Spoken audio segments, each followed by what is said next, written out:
Hello, and welcome to TRUCETALK, the podcast where we discuss how using the power of hypnosis can help us find congruence between the mind, the body, and the spirit, as we explore the mind's potential and the intersection of psychology and spirituality on our quest for inner peace.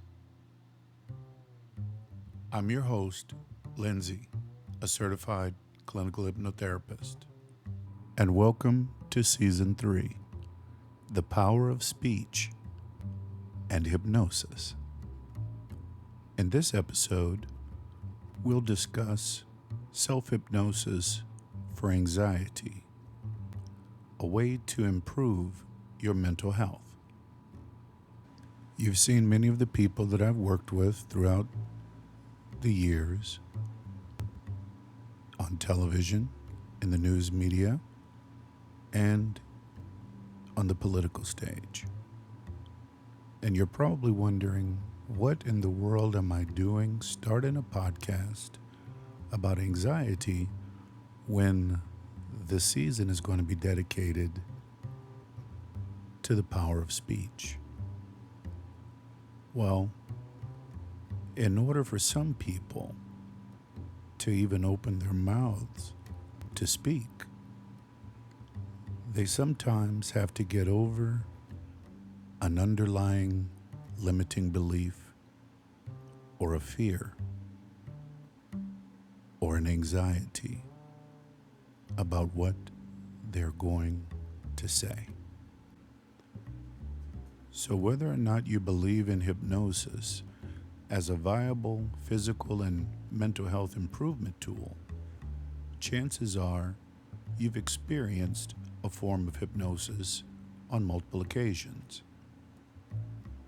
Do you know when you find yourself absorbed so deeply in a book, a movie, or a song that you forget to remember the rest of the world around you?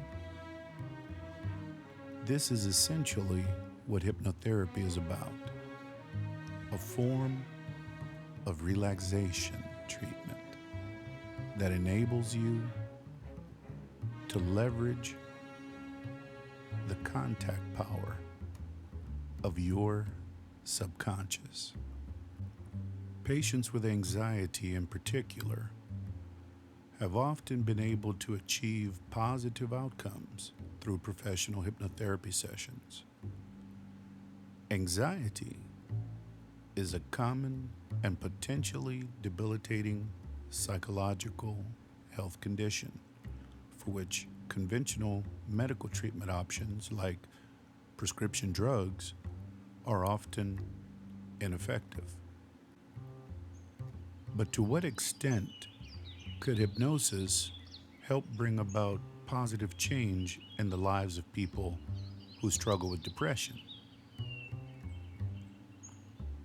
Are self-hypnosis for anxiety administered at home genuinely effective and worth a try? Or is it better to get to grips with hypnosis with a series of sessions at a professional practice? So what exactly is self-hypnosis, you're probably wondering right about now? Well, increasingly, advocates of self-hypnosis for stress and anxiety relief are recommending an alternative to the usual program of treatment with an experienced hypnotherapist like myself. For the most part, self-hypnosis is about training yourself to shift your focus to more positive places and outcomes, rather than concentrating on what may be causing you pain, discomfort, and difficulties. Successful hypnotherapy, or I should say successful self-hypnotherapy sessions, allow people to enter a state of deep relaxation and focused attention in order to take better control of various physical and psychological issues. You use the same basic techniques as a professional hypnotherapist, but in this instance, it's you who controls your journey into a hypnotic state, not a third party. The evolution of hypnotherapy and its interpretation by people in general over recent years has been remarkable. Sometimes seen more like a gimmick than an effective way to make a beneficial change in people's lives. Many may have found it difficult to accept just how beneficial this form of alternative therapy can be. Nevertheless, the more we learn about the power and effectiveness of hypnosis, the more people begin to take it seriously, which is not the case with stage hypnosis, which people regard as more as means of entertainment. And you already know hypnosis is already supported and recommended by millions of doctors, dentists, psychiatrists, psychologists, and other healthcare professionals worldwide. Extensive research conducted over many years has demonstrated how hypnosis is able to offer effective relief from a wide variety of issues, no matter how scary. And these are included but not limited to anxiety disorders, chronic pain, IBS, cancer, headaches, and stress management. Still, there's still a long way to go before we truly understand the power of the mind and the extent to which relaxation techniques could be used more widely as an alternative to conventional therapy. Nevertheless, the future for the field of hypnosis and self-hypnosis has never looked brighter. So what is anxiety? Anxiety isn't a single defined condition, but instead a broad and diverse range of symptoms and disorders a person may encounter. While some people with anxiety may feel a state of unease and discomfort on a regular basis, others genuinely find it near impossible to face the day each morning. Now, just a few recognized conditions wherein anxiety is a primary symptom include generalized anxiety disorder, obsessive compulsive disorder, social anxiety disorder, phobias, panic attacks or disorders, post-traumatic stress disorder, PTSD. Those who suffer from anxiety may experience a wide variety of physical and psychological symptoms, which can be debilitating in many cases. Some examples of that could be agitation and restlessness, a prolonged sense of dread, difficulty concentrating, trembling and shaking, shortness of breath, feeling frequently on edge, sleeping difficulties. So anxiety can appear out of nowhere at any time during life, or it can gradually manifest over the course of several years. It can be short-term or long-term in nature. Anxiety may run in your family, but in all instances, it tends to be extremely unpredictable. Don't you agree? So how in the world can you treat anxiety with self-hypnosis, you're probably wondering right about now. Patients who prefer treatment free from the usual pharmaceuticals may find welcome relief in self-hypnosis. Though far from a miracle cure, in its own right, self-hypnosis has the power to help bring even the most severe anxiety under control, often within a matter of minutes. With self-hypnosis, you gradually learn how to choose a more positive and pleasant point of focus for your mind. Hypnosis can bring fear, anxiety, and even physical pain under control by giving the brain something else to concentrate on. As remarkable as the human brain is, its capacity to concentrate deeply on two things at once is quite limited. As a result, achieving a state of calm relaxation, free from anxiety and pain, can be as simple as focusing your thoughts and energy on something else close to you. Strange as it may sound, practice often, and you will eventually gain the ability to choose where your mind is focused at any time of day or night. Alternatively, you can opt for professional hypnotherapy for social anxiety or GAD sessions. Now, in order for you to get a good start with self-hypnosis, it's important to get off to a good start with self-hypnosis if you're to subsequently believe in its potential and achieve beneficial outcomes. You can read all the articles in the world and listen to people who know what they're talking about, but it's something you need to do so you have your own eyes and experience to truly appreciate.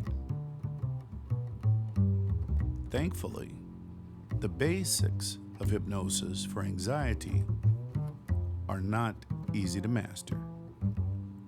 By the practice itself is completely safe. Simply follow the related steps outlined that I'm going to give you to give self-hypnosis a shot for the first time. I'm going to give them to you step by step. 1. Find a comfortable place.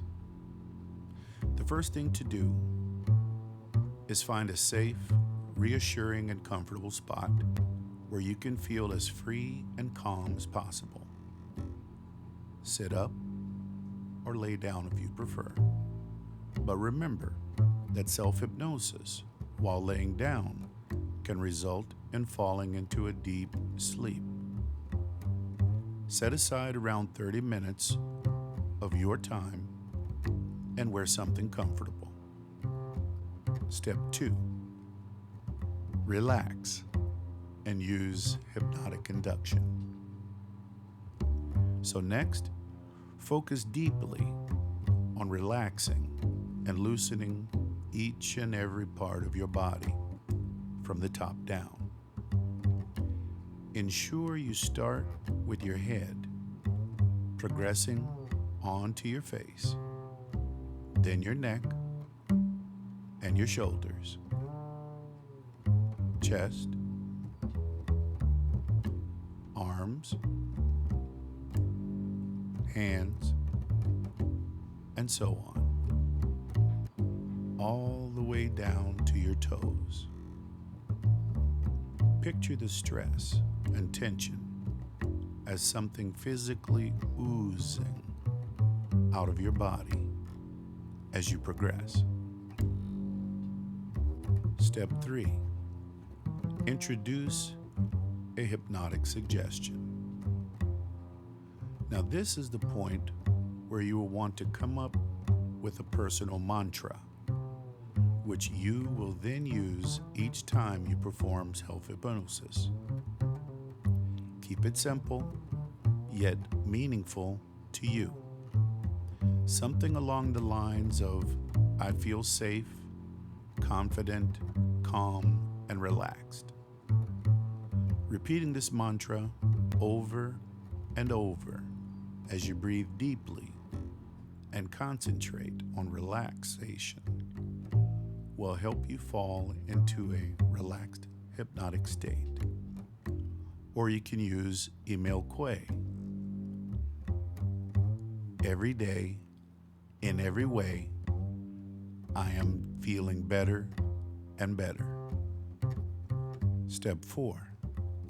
Return to your normal state. After 20 to 30 minutes, you can begin bringing yourself back. Count slowly to 5 and allowing yourself to become aware of your surroundings. After you count to 5, you can open your eyes, stretch your limbs, and get back to life as normal. Only now, you'll find yourself exponentially less stressed and nervous than you were before you conducted the exercise. Whether you follow these steps 3, 4, or 15 times a week is entirely up to you. However, practice makes perfect when it comes to self-hypnosis. Now that you have the 4 basic steps, you're probably wondering, what are the advantages of self-hypnosis, right? While self-hypnosis certainly isn't for everyone, it can nonetheless open doors for most people with liberated minds. A long list of physical and psychological symptoms can be brought under control by building a deeper understanding of how the human subconscious works. Patients who struggle with anxiety might conduct extensive research into the condition, consulting medical articles and journals, looking for a quick fix.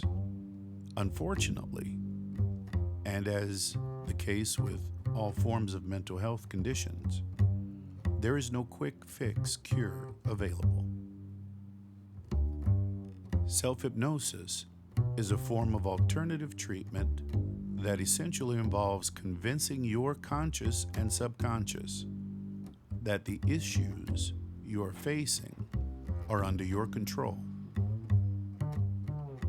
With each session, you steer your relaxed thoughts and focus towards positive improvements.